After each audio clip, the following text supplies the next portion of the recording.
नाज़रीन, इस वीडियो में think and grow rich book की समरी है। इस बुक के आथर का नाम नेपोलियन हिल है और ये दुनिया की सबसे पहली बुक है जो अमीर बनने के मौजू पर लिखी गई, और ये बुक आज भी उतनी ही रेलिवेंट है जितनी आज से 85 साल पहले थी। इस किताब को लिखने से पहले मुसन्नफ़ ने 20 साल रिसर्च की और उस वक्त के तकरीबन 500 कामयाब तरीन लोगों के इंटरव्यू किए, जिनमें एडिसन भी शामिल था। और मुसन्नफ़ को इन 500 लोगों के इंटरव्यू करने के लिए वसाइल और सफ़र का खर्चा उस वक्त के एक अमीर तरीन आदमी जिसका नाम एंड्रयू कार्नेगी था, उसने दिया था। और मुसन्नफ़ ने इस 20 साल की रिसर्च का नतीजा सिर्फ 13 पॉइंट्स की सूरत में इस बुक में लिखा, और उन्हीं 13 पॉइंट्स को हम एक एक करके इस वीडियो में देखेंगे। अगर आप इस चैनल पर आज पहली दफ़ा आए हैं तो मज़ीद वीडियोस देखने के लिए चैनल को सब्सक्राइब कर लें। Number 1, desire. आथर कहते हैं कि उसने जितने भी अमीर लोगों के इंटरव्यू किए उन सब में अमीर बनने के लिए या अपने शोबे में कामयाब होने के लिए शदीद ख्वाहिश थी। यहाँ पर डिज़ायर से आथर की मुराद शदीद तड़प है, और आथर कहते हैं कि इस डिज़ायर को आपके जहन में बिल्कुल क्लियर होना चाहिए। और इस क्लियर डिज़ायर के लिए आथर ने 6 स्टेप्स बताए हैं जो ये हैं। सबसे पहले ये तय करें कि आपको कितना पैसा चाहिए या आप सालाना कितना कमाना चाहते हैं। आपके जहन में ये नहीं होना चाहिए कि आप ढेर सारा पैसा कमाना चाहते हैं। ढेर की बजाय एग्जैक्ट अमाउंट इमेजिन करें। जैसे अगर आप एक साल में 20 लाख कमाना चाहते हैं या 3 सालों में 1 करोड़ के मालिक बनना चाहते हैं, तो आपके जहन में ये एग्जैक्ट अमाउंट होनी चाहिए। दूसरे स्टेप में ये तय करें कि इतना पैसा कमाने के लिए आप क्या कर सकते हैं या क्या कुछ कुर्बान करने को तैयार हैं, जैसे कि आप अपनी बुरी आदतों को छोड़ने के लिए तैयार हैं या नहीं। तीसरा स्टेप यह है कि आप एग्जैक्ट वो साल और डेट के बारे में सोचें जिससे पहले पहले आप अपने गोल्स को अचीव करना चाहते हैं या वो रकम हासिल करना चाहते हैं जो आपने इमेजिन की है। चौथा स्टेप यह है कि आप एक प्लान के बारे में सोचें जिस पे अमल करके आप इतने पैसे कमा सकें जितने आपने सोचे हैं। पांचवा स्टेप यह है कि आपने जो कुछ भी सोचा है, यानी जितनी रकम सोची है, जो भी प्लान सोचा है और जितनी डेट से पहले पहले आप ये रकम हासिल करना चाहते हैं, उसे एक पेपर पे लिख लें। आपका लिखा हुआ पेपर इस तरह लगना चाहिए: मैं 10 जनवरी 2022 से पहले पहले ये चाहता हूँ कि मैं सालाना 50 लाख रुपए तक कमा रहा हूँ। ये गोल हासिल करने के लिए मेरा ये प्लान है कि मैं एक छोटा सा पिज़्ज़ा हट बनाऊंगा, उसे कामयाब करूंगा और 5-5 महीने के वक्फे से इस पिज़्ज़ा हट की एक नई ब्रांच खोलता जाऊंगा। छठा स्टेप यह है कि आपने उस पेपर पे जो कुछ भी लिखा है उसे रोज़ाना 2 दफ़ा पढ़ें और याद रखने की कोशिश करें, और रोज़ाना अपना मुहासबा करें कि क्या आप वाकई इस प्लान पे अमल कर रहे हैं या नहीं।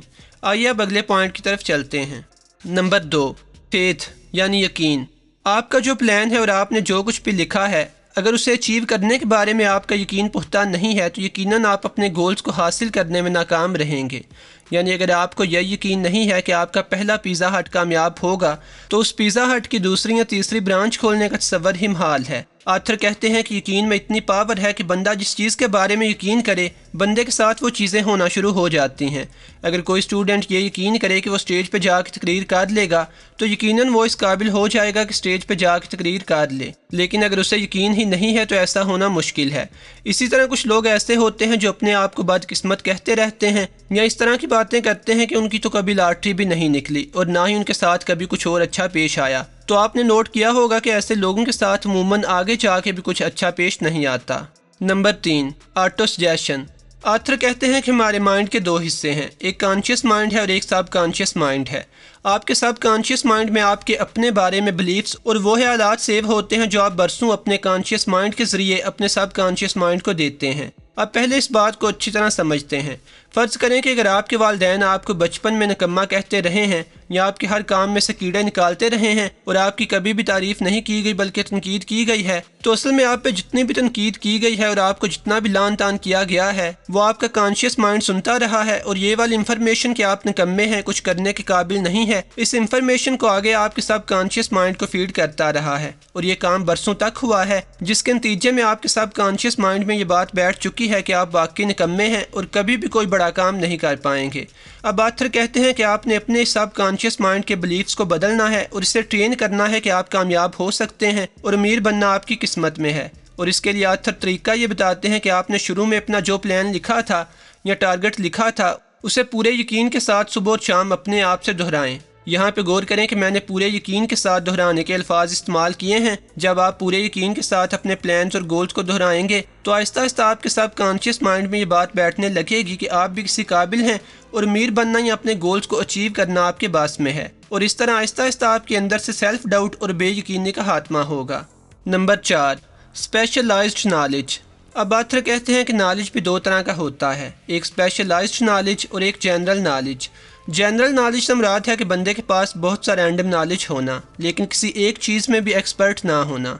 आथर कहते हैं कि इस किस्म का नॉलेज फजूल है और बंदे के किसी काम नहीं आता सिवाय इसके कि आप थड़ों पे बैठ के लोगों में बातें करने के काबिल हो जाते हैं। स्पेशलाइज्ड नॉलेज से मुराद है कि किसी एक चीज़ या फील्ड के बारे में एक्सपर्ट होना और ये वो नॉलेज है जिसकी आपको ज़रूरत है और जो आपको कामयाब बनाता है। यहाँ पे की यह है कि आपके पास रैंडम नॉलेज बेशक ना हो लेकिन एक ही फील्ड के बारे में बेतहाशा नॉलेज हो और आप उस नॉलेज को इस्तेमाल करना जानते हों। जैसे शुरू में हमने पिज़्ज़ा हट की मिसाल ली थी, तो आपको इस बिज़नेस को चलाने और इस बिज़नेस के लिए बंदे हायर करने में एक्सपर्ट होना चाहिए। आथर कहते हैं कि स्कूलों में जो नॉलेज सिखाया जाता है वो जनरल नॉलेज है जिसका 90% हमारी ज़िंदगियों में कभी भी काम नहीं आता। अक्सर लोग कहते हैं कि नॉलेज इज़ पावर, हालांकि ये जुमला गलत है। सही जुमला ये होना चाहिए कि नॉलेज इज़ पोटेंशियल पावर, यानी हाली नॉलेज किसी काम का नहीं, नॉलेज पावर तब बनता है जब उसे यूज़ किया जाए। तो इस चैप्टर का खुलासा यह है कि आप अपने आप को उस एक फील्ड में माहिर बनाएं जिसका इंतखाब आपने किया है। Number 5, imagination. अब यहाँ पे आथर कहते हैं कि इमेजिनेशन भी दो तरह की होती है, एक सिंथेटिक इमेजिनेशन और एक क्रिएटिव इमेजिनेशन। सिंथेटिक इमेजिनेशन से मुराद है कि पुराने आइडियाज़ को अरेंज करना और उन पुराने आइडियाज़ की मदद से किसी पुराने ही आइडिया को मज़ीद बेहतर बनाना और इस्तेमाल में लाना। क्रिएटिव इमेजिनेशन से मुराद है कि आउट ऑफ बॉक्स सोचना। कोई भी बड़ी चीज़ या इजाद पहले किसी की इमेजिनेशन हुआ करती थी, जैसे मोबाइल भी किसी की इमेजिनेशन था, जहाज़ भी किसी की इमेजिनेशन था। नेपोलियन हिल कहते हैं कि कोई भी बंदा अपनी इमेजिनेशन को हकीकत की शक्ल दे सकता है, चाहे वो इमेजिनेशन करोड़पति बनना हो, कोई बिजनेस सेट करना हो या कुछ नया इजाद करना हो। Number 6, organised planning. फ़र्ज़ करें कि आप ये चाहते हैं कि आप इस महीने के आखिर तक एक ही गो में 10 किलोमीटर तक दौड़ने के काबिल हो जाएं। ये असल में आपका गोल है और इस गोल को हासिल करने के लिए अगर आप ये सोचें कि महीने के आखिरी दिन आप उठ के भागना शुरू कर देंगे और एक ही गो में 10 किलोमीटर तक दौड़ पाएंगे तो ये आपकी हाम ख्याली है। इसी तरह अगर आप ये सोचें कि आप सारा महीना खूब खाएं पिएंगे, सेहत बनाएंगे और महीने के आखिरी दिन 10 किलोमीटर तक दौड़ेंगे तो इस तरह भी आपसे 10 किलोमीटर तक नहीं दौड़ा जाएगा। अगर आप वाकई महीने के आखिर पे 10 किलोमीटर तक दौड़ना चाहते हैं तो आपको बाकायदा एक ऑर्गेनाइज्ड प्लान की ज़रूरत होगी, यानी आप अच्छी डाइट खाएं और रोज़ाना की बेस पे भाग के अपने स्टैमिना में इजाफा करें यहाँ तक कि आप एक ही गो में 10 किलोमीटर तक दौड़ने के काबिल हो जाएं। तो नेपोलियन हिल कहते हैं कि अपने किसी भी गोल को अचीव करने के लिए आपको ऑर्गेनाइज्ड और इंटेलिजेंट प्लानिंग की ज़रूरत है जो आपको बैठ के करनी चाहिए। Number 7, decision. नेपोलियन हिल कहते हैं कि डिसीजन लेने के मामले में कामयाब लोगों में और नाकाम लोगों में एक फ़र्क होता है और वो ये है कि कामयाब लोग डिसीजन लेने में तेज़ होते हैं और डिसीजन को बदलने में स्लो, जबकि नाकाम लोग डिसीजन लेने में स्लो होते हैं और लिया गया डिसीजन चेंज करने में तेज़। आथर कहते हैं कि जो लोग अमीर बनना चाहते हैं अक्सर वो लोगों की बातों में जल्दी आ जाते हैं और अपने फैसलों को तब्दील करने में देर नहीं लगाते और इसी वजह से भटकते रहते हैं और अपने गोल्स को अचीव करने में नाकाम रहते हैं। दूसरी तरफ अमीर लोग अपने प्लान्स पे भरोसा करते हैं और उन्हें हकीकत का रूप देते हैं और जब तक अशद ज़रूरत ना हो अपने प्लान्स को तब्दील नहीं करते। अक्सर इन लोगों को अपने पीछे कश्तियाँ जलानी पड़ती हैं, पुल गिराने पड़ते हैं ताकि नाकामी का ऑप्शन ना रहे। Number 8, persistence. नेपोलियन हिल कहते हैं कि जब आपको अपनी नाकामी नज़र आने लगती है या काम मुश्किल लगता है तो आपका दिल करता है कि अपने फ़ैसले को चेंज कर लें और किसी और रास्ते चले जाएं और यही वो वक्त होता है जो कामयाब और नाकाम लोगों को अलहदा करता है। जो लोग परसिस्टेंस का मुजाहिरा करते हैं, इस्तिकामत दिखाते हैं, वो कछुए की तरह स्लो ही सही लेकिन अपनी मंजिल पे पहुंच जाते हैं, जबकि एक प्लान से दूसरे प्लान पे मूव करने वाले लोग मुस्तकिल अपने रिसोर्सेज ज़ाया करते रहते हैं। Number 9, the power of master mind. Master mind से मुराद लोगों का ऐसा ग्रुप है जो पूरे दिल से एक ही मकसद को अचीव करने में लगा हो। ये उन लोगों का ग्रुप है जो आपकी मदद करते हैं, आपके साथ मिलकर सोचते हैं और आपके प्लान की राह में आने वाली रुकावटों को दूर करने में मदद देते हैं। आथर कहते हैं कि अगर आपके साथ ऐसे मुखलस लोगों का ग्रुप हो तो वो आपकी पावर को जमा नहीं बल्कि मल्टीप्लाई करने का सबब बनते हैं, बिल्कुल ऐसे ही जैसे लोग अक्सर 1 जमा 1 को 2 की बजाय 11 कहते हैं। और इस ग्रुप में आपके साथी वो लोग होने चाहिए जिन पे आपको मुकम्मल इत्मीनान हो, ना कि वो लोग जो मुनाफिक और क्लाउन्स हों। Number 10, the mystery of sex transmutation.